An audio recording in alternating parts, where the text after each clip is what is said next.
Today, we're going to trace the hidden paths that have always run parallel to official society. We're going to explore these secret networks. You might call them the invisible arteries of civilization. And in doing so, we'll uncover a timeless story of defiance, necessity, and ultimately, survival. You know, this simple idea really gets to the heart of our story.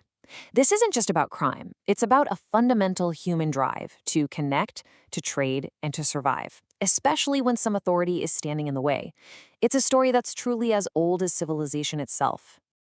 And that brings us to our central idea for today, these invisible arteries. Think of them as lifelines, running just beneath the surface of all the official maps and the recorded histories. They carried more than just goods. They carried the lifeblood of culture and information, connecting people in ways that empires never, ever intended. So you might be wondering, how did these networks actually work? Well, the first and most crucial element wasn't a person at all. It was the land itself.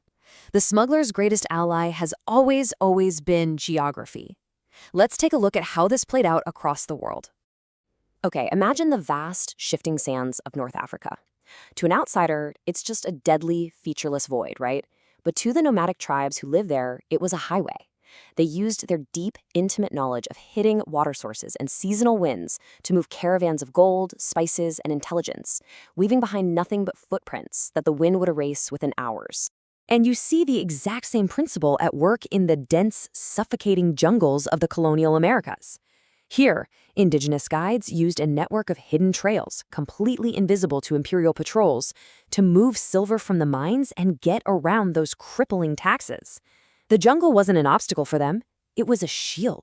Of course, this mastery of terrain wasn't just on land, it extended to the seas. In the Caribbean, success depended entirely on your knowledge of the coastline. The hidden coves and treacherous reefs that could destroy an official Navy ship but provide a safe harbor for those who are in the know. The sea itself became the stage for a kind of clandestine ballet. So what all these examples start to show is a universal pattern. It really doesn't matter the era or the continent. From the coastal caves used to move wine in the Roman Empire to the misty riverbanks of East Asia, smugglers have always turned the unique features of their environment into a massive advantage. Geography provides the hiding places. But this alliance with the land wasn't just for fun. It was driven by some incredibly powerful motivations. So the crucial question becomes, why? What were people risking literally everything for, moving these items across such dangerous paths?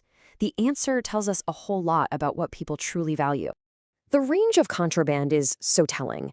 It wasn't always about treasure chests and jewels. In medieval Europe, one of the most smuggled commodities was just salt, an essential preservative that was taxed incredibly heavily.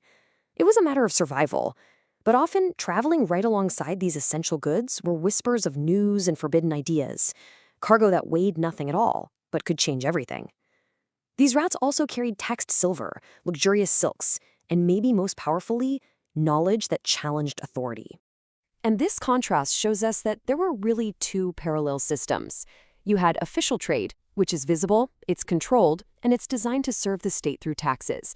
And then you had clandestine trade, its complete mirror opposite, invisible, free, and existing to serve human necessity and desire directly. And that really brings us to the crucial point here.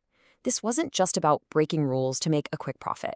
For so many communities, this was the only way to get essential goods, to maintain a livelihood, or to push back against a system that just felt deeply unjust. It was a form of quiet, practical rebellion. Now, operating in this hidden world required a lot more than just courage. It demanded immense skill and a deep, almost instinctual knowledge. This expertise formed something you could call the art of invisibility. These four principles really form a kind of unwritten code, a craft that was passed down through generations. You absolutely had to know the land better than the authorities. You had to learn to see darkness and storms not as threats but as your allies. You had to trust your local network with your life. And above all else, you had to move like a ghost. And just look at how consistent this is across time.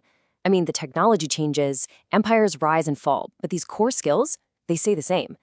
The local Roman fisherman navigating a dark cave by moonlight is using the exact same fundamental knowledge as the indigenous guide navigating a mountain pass 2,000 years later. It's truly a timeless craft. So what is the ultimate legacy of these hidden paths?